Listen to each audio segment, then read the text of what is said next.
Alam mo ay alam mo na ang tunay na halaga kung magkano talaga ang naibulsa ng senador na si Bong Revilla ay nagkakamali ka. Dahil sa video na ito ay malalaman natin ang totoo at ang mga kasong kinasangkutan ng dating senador na naging dahilan ng kanyang 2 beses na pagkakakulong.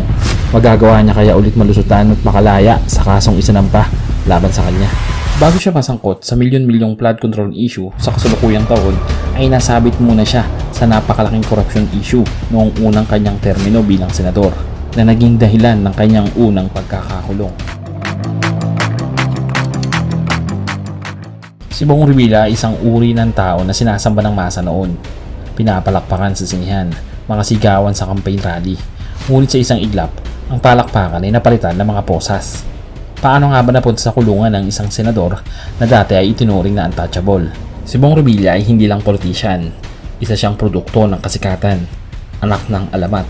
Isang pangalan na siguradong panalo sa mata ng publiko. Una naging senador noong 2004 hanggang 2010. Nakapasok siya sa Senado na parang bida sa pelikula at bitbit ang tiwala ng masa. Ngunit tila ba nagbago ang tingin ng publiko sa kanya nang madawit ang kanyang pangalan sa isang napakalaking iskandalo. At ito ang PDAP scam, or mas kilala bilang pork barrel scam.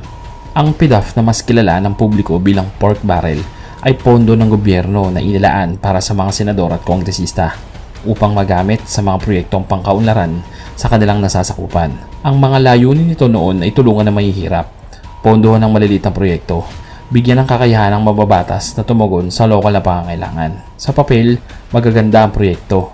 Sa totoong buhay, marami ang ghost projects. Magkano nga ba ang PDAP na nakukuha ng mga senador? Ito ay hubigit kumulang 200 million pesos. Ibig sabihin, sa isang senador lang, pwedeng humawak ng bilyon-bilyong piso sa kanyang buong termino. Bukod sa mga mambabatas na nasangkot sa malaking iskandalo, may isang pangalan ng babae ang sobrang umalingaw-ngaw at siya ay si Janet Lim Napoles, ang tinaguriang Pork Barrel Queen. Kilala siya bilang isang negosyante at dating may-ari ng ilang kumpanya at NGO na ginamit umano sa pagkuha ng milyong-milyong pisong pondo mula sa gobyerno. Si Napoles ay itinurong isang mastermind sa sistemang ito. Paano nga ba nadawit si Senator Bong Revilla? Noong 2013 kasi, sumabog ang investigasyon laban kay Janet Lim Napoles na sinasabing utak ng PDAP scam. Lumabas ang listahan ng mga senador na umano'y tumatanggap ng kickback. Kasama dito ang pangalan ng dating senador na si Bong Revilla Jr. Sino nga ba ang nagdawit sa pangalan ng dating senador? Dito na papasok ang whistleblower na si Ben Horluy. Si Ben Horluy ay isang malapit na kamag-anak at katiwala ni Janet Lim Napoles. Sa loob ng maraming taon, tahimik na nagtatrabaho si Ben Horluy bilang taga-pirma ng dokumento, tagahawak ng tseke, at tagabantay ng mga papeles ng mga peking NGOs. Hindi siya politiko, hindi siya sikat, pero siyang nakakakita ng lahat. Noong 2013, kasabay ng investigasyon kay Janet Napoles, ay biglang nawala si Ben Horluy. Ayon sa kanya, ikinulong at itinago siya ni Janet Napoles matapos maghinala na baka magsalita siya. Dito na pumasok ang matinding takot at konsensya niya. Sa tulong na rin ng kanyang pamilya at mga media, nakalabas si Ben Hur sa lugar ng kanyang pinagtataguan at doon na niya naisipan na yanagin ng buong sistema.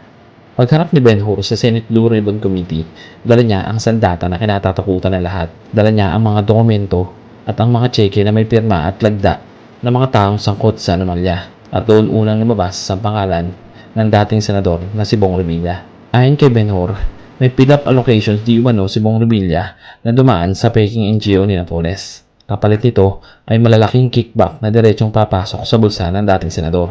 Nakarecord ang lahat ng transaksyon na namagitan kila Napoles at Bong Revilla. Ayon pa sa testimonya ng whistleblower na si Ben Hur, ay umabot umano sa 224 million pesos ang total na kickback ng senador. At ito ay binibigay sa pamamagitan ng tseke, cash, at kung paminsan-minsan ay inihahatid pa daw niya mismo ito sa personal assistant ni Bong Revilla. Dahil sa salaysay ni Ben Horluy at matibay na mga ebidensya na isinumite, noong June 6, 2014 na isinampa ng Office of the Ombudsman ang kasong plunder at 16 counts of graft laban sa dating senador dahil ito sa umano'y pagkuha ng 224 million pesos mula sa PDAP na inalaan sa peking NGOs. Lumabas ang warrant of arrest at agad namang sumuko ang dating senador sa PNP at idinitain sa PNP Custodial Center sa Camp Crame habang dinidinig ang kaso dahil sa plunder at graft na kinasangkutan. Ito ang unang beses na nakulong ang dating senador. Ngunit noong December 7, 2018, ay pinawalang sala ng Sandigan Bayan si former Senator Bong Revilla sa kaso ng plunder na may kinalaman sa PhilHealth scam. Ayon sa korte, ang pagpapadala ng endorsement letters ni Revilla sa mga NGOs ay hindi sapat na ebidensya para mapatunayan na siya mismo ay nakinabang o nag-utos ng ilegal na pagtrato sa pondo. Dahil dito, siya ay pinalaya na mula sa pagkakakulong pagkatapos ng halos 4 na taon sa detention. Noong July 5, 2021 naman ay pinawalang sala rin si Revilla sa 16 counts ng graft kaugnay sa paggamit ng PDAF dahil sa insufficiency of evidence o kakulangan ng ebidensya. Dahil dito ay tuluyan na siyang na-clear sa lahat ng mga PDAF-related cases niya noong 2021. Sa kaso ng plunder, doon ring iniutos ng korte na si Revilla ay magbalik sa pamahalaan ng halagang 124 million pesos bilang civil liability. Pero may mga ulat na sa makalipas ng ilang taon ay hindi niya pa rin ito na ibabalik. Ang iba pang mga nakasama sa kaso tulad ni Janet Napoles at Richard Camby ay nahatulang guilty at hanggang ngayon ay nakakulong. Pagkatapos ng kanyang acquittal sa pork barrel plunder case noong 2018, muling pumasok si Bong Revilla sa politika at tumakbo bilang senador sa 2025 elections.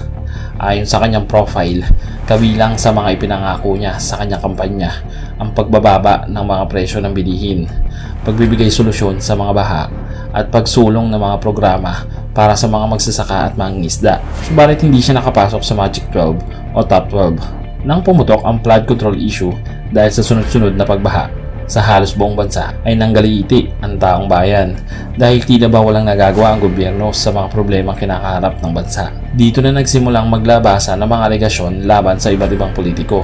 Maraming mga kongresista at senador ang naidawit.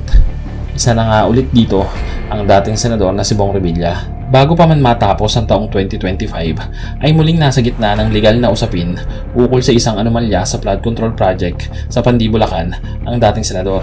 Inihain laban sa kanya ng Office of the Ombudsman ng mga kasong malversation of public funds at graft at falsification of public documents para sa umano'y ghost flood control project na may halagang 92.8 million pesos na hindi natapos ngunit nabayaran. Dahil dito, inisyu ng Sandigan Bayan ang warrant of arrest laban sa kanya at sa 6 pang iba. Noong January 19 sa kasalukuyang taon, matapos may labas ang warrant, kusang sumuko siya sa PNP sa Camp Crame noong January 19, 2026 at dinala sa Sandigan Bayan. Siya ay iniutos na i-detain sa Quezon City Jail habang umuusad ang kaso. Nag-post siya ng 90,000 pesos bail para sa graft charges pero patuloy pa rin ang detention dahil sa non-bailable ang malversation case. Ayon sa BJMP, siya ay isinama sa general population ng Quezon City Jail kasunod ng quarantine at medical assessment. Ngunit bago pa man sumuko ng kusa sa PNP, nanindigan si Revilla na haharapin niya ang kaso at papatunayan sa taong bayan na siya ay biktima lamang